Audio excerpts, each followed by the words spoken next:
शबरी यद्यपि जाति की भीलनी थी, किंतु उसके हृदय में भगवान की सच्ची भक्ति भरी हुई थी। बाहर से वह जितनी गंदी दिख पड़ती थी, अंदर से उसका अंतःकरण उतना ही पवित्र और स्वच्छ था। वह जो कुछ करती भगवान के नाम पर करती।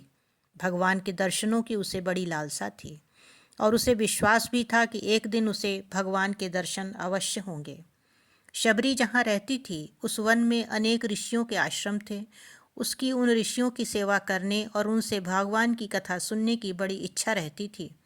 अनेक ऋषियों ने उसे नीच जाति की होने के कारण कथा सुनाना स्वीकार नहीं किया और उसे श्वान की भांति दुत्कार दिया, किंतु इससे उसके हृदय में ना कोई क्षोभ उत्पन्न हुआ और न निराशा। उसने ऋषियों की सेवा करने की एक युक्ति निकाल ली। वह प्रतिदिन ऋषियों के आश्रम से सरिता तक का पथ बुहार कर कुछ कंटकों से रहित कर देती और उनके उपयोग के लिए जंगल से लकड़ियां काटकर आश्रम के सामने रख देती। शबरी का यह क्रम महीनों चलता रहा, किंतु ऋषि को यह पता न चला कि उनकी यह परोक्ष सेवा करने वाला कौन है।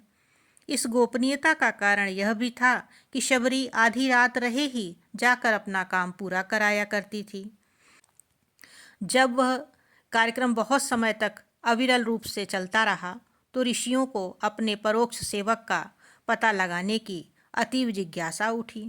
निदान उन्होंने एक रात जागकर पता लगा ही लिया कि यह वही भीलनी है जिसे अनेक बार दुत्कार कर द्वार से भगाया जा चुका था।